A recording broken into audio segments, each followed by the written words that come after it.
Bonjour à toutes et à toutes et bienvenue dans notre émission 100% Quintet. C'est un 100% Quintet exceptionnel car on va analyser ensemble l'événement du dimanche 22 mai sur l'hippodrome d'Auteuil et c'est tout simplement le grand steeplechase de Paris. Oui, on a la chance ces années qu'il soit support du tiercé Quintet Quintet Plus car 16 steeplechasers d'âge sont au départ. Ils vont s'affronter donc dans la meilleure course du programme français sur un parcours très exigeant de 6000 mètres. Le pénétromètre affiche 4, c'est-à-dire très souple. Bon, pour Auteuil, ça veut dire que c'est un bon terrain et qu'il faudra aimer ce genre de piste.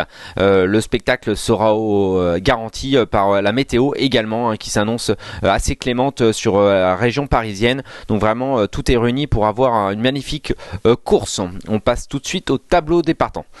C'est dans cette partie de tableau que j'ai mis mon favori, mais je ne le vous dis pas tout de suite, on va le voir dans quelques instants. Dans cette partie de tableau, on constate la présence de plusieurs pensionnaires de Willie Mullins. Willie Mullins, c'est le maître entraîneur irlandais. Il se déplace avec 3 concurrents. Ce n'est pas forcément 3 grandes chances, en tout cas par rapport à la réussite des étrangers dans cette épreuve, mais Album Photo est un double vainqueur de Gold Cup, donc on s'en méfiera quand même. Dans le bas du tableau, on se méfiera du numéro 9, Gex. Gex est tout neuf et c'est un de mes coups de cœur. Dans la deuxième partie de tableau, il y aura certainement le favori de la France, le numéro 15, Selgem. Il a gagné 2 des courses préparatoires. C'est un cheval de grande classe. À mon avis, ça sera le favori. Dans le bas du tableau, numéro 16, Rosmic Stable est la gagnante du président de la République. C'est toujours intéressant de les voir leur comportement dans le grand steeplechase de Paris. On passe tout de suite à notre rubrique Notre choix.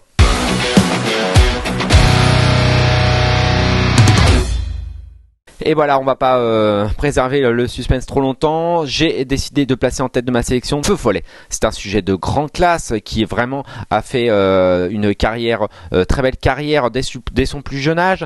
Il a terminé 3e du Grand Steeplechase de Paris 2019 et ensuite connu quelques problèmes. Il a eu des beaux hauts et des bas. Je trouve qu'il revient en très grande forme pour le Grand Steeplechase de Paris. Sa rentrée était excellente et sa deuxième sortie était également très bonne dans le prix Ingré. Il dominait son compagnon d'entraînement Selgem. Sa fin de course était vraiment très séduisante. Je trouve qu'il arrive en forme avec de la fraîcheur, que la distance va lui convenir, que son jockey s'entend bien avec lui. Vraiment, je le vois s'imposer. La deuxième base dans cette épreuve, c'est bien évidemment le numéro 15, Selgem, difficile d'aller contre. Deuxième meilleur 4 ans le dernier, seulement battu par Let Me Love dans le prix Maurice Gillois. Il a fait une entrée fracassante dans la cour des grands, chez les chevaux d'âge, en dominant le prix Trollton et le prix Murat. Il a également bien conclu deuxième dans le prix Ingré. D'ailleurs, on le peut voir sur ces images. Son jockey, ce jour-là, Kylian Dubourg, l'a beaucoup respecté. Voilà, on voit sa fin de course qui est vraiment séduisante. Il termine en avançant, comme le souhaitait son propriétaire Monsieur Papo. Vraiment une course très séduisante, vraiment en étant totalement respecté, et je pense qu'il va arriver au bon moment. Voilà, le seul problème, enfin si c'est un problème, en tout cas il a 5 ans, il va découvrir la distance, donc voilà, il y a toujours un point d'interrogation plutôt qu'un problème, mais voilà, c'est une base très fiable. On passe tout de suite à nos chances régulières. J'ai envie de tenter un coup de poker, il le faut, avec le numéro 9, Gex. C'est un cheval qui a tout pour lui, sauf qu'il n'est pas souvent là dans les grands rendez-vous. J'ai toujours beaucoup aimé ce cheval. Il a fait un parcours un petit peu à la Docteur de Ballon cette année, c'est-à-dire en évitant tous les combats. Il a seulement couru dans le prix de Saumur, un steeple, mais pas de haute course en steeple cette année. Il a très peu couru en steeple d'ailleurs, mais voilà, c'est un coup de poker parce qu'on ne sait pas son comportement sur un parcours aussi exigeant. Mais j'adore ce cheval, donc j'y crois beaucoup. Ensuite, le numéro 15, Nicoas. Nicoas, c'est un cheval entraîné par François Nicole. Il en aura plusieurs dans cette épreuve. Il en aura 4 d'ailleurs. Je pense que c'est sa meilleure chance. C'est un cheval qui n'était pas forcément programmé pour aller sur le Grand Steeplechase de Paris 2022. Mais sa sortie dans le prix William Head a certainement mis tout le monde d'accord. Elle était impressionnante ce jour-là. Donc voilà, je pense qu'il peut tout à fait se placer. Et il peut offrir peut-être à François Nicole un premier Grand Steeplechase de Paris. Ensuite, le numéro 2, Happy Monarch, lui aussi entraîné par François Nicole. Il a remporté le Grand Prix de Pau. Il a ensuite remporté le prix Clermont-Tonnerre, alors que toutes les stars de la discipline n'étaient pas encore là. Terminé 3e du prix Murat. La distance devrait lui convenir, va lui convenir, ça, il n'y a pas de souci. Mais en revanche, peut-être qu'il a un peu moins de classe que les autres. C'est pour ça que je l'ai placé à cet endroit-là. Ensuite, album photo, il faut respecter, hein, bien sûr, les étrangers dans le Grand Steeplechase de Paris ne sont pas toujours à la fête, mais voilà, Willie Mullins, Paul Tonnen, vraiment c'est du très très haut niveau. Il est double vainqueur de la Gold Cup. Ses dernières sorties ne sont pas forcément très encourageantes. Oh, il est terminé 3e de la Gold Cup, mais de Puncheston, mais voilà, c'était pas de son niveau. Bon, il s'est levé les jambes, donc on s'en méfie quand même. On passe à nos outsiders. Alors tout d'abord, là c'est un gros outsider, probablement le numéro 4, Screaming Colors.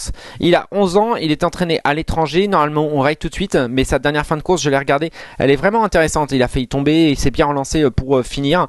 Bon bah voilà, et je pense qu'il veut peut-être mettre un petit peu de rythme à cette course. Il va tenter le tout pour le tout, il n'a rien à perdre et donc peut causer peut-être une surprise, en tout cas pour les places. Ensuite le numéro 10, Dreamwish. Dreamwish, j'ai bien aimé également son comportement dans le prix Troyton et dans le prix Murat. Il n'est pas forcément, il a été un petit peu blessé après cette sortie. C'est pour ça qu'il n'a pas recouru depuis. Il arrivera avec de la fraîcheur et son entraîneur est assez confiant. Donc voilà, pour une place, c'est amusant. Ensuite, le numéro 13, Burosans. Burosans a terminé 5e de l'édition 2019. Il sera associé à Rachel Blackmore, la star irlandaise. Voilà, il peut peut-être prendre aussi, comme cette année-là, une 5e place. Et enfin, je terminerai avec le numéro 16, Road Mix Travel.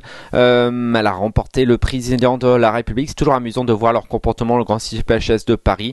Alors certes, elle voyage certainement à un niveau en dessous, mais à mon avis, voilà, elle peut elle aussi se placer, la forme primant la classe. Voilà, voici ma sélection. Il y a des chevaux que je n'ai pas retenus et vous serez sans doute surpris de ne pas voir Général en chef et Eddie de Balbe. Alors on ne peut pas tous les citer. J'ai décidé de placer, en tout cas en position d'outsider, des chevaux qui peuvent créer une surprise plutôt que des chevaux qui sont pour moi vers la 5-6e place. On passe tout de suite à la rubrique Notre choix.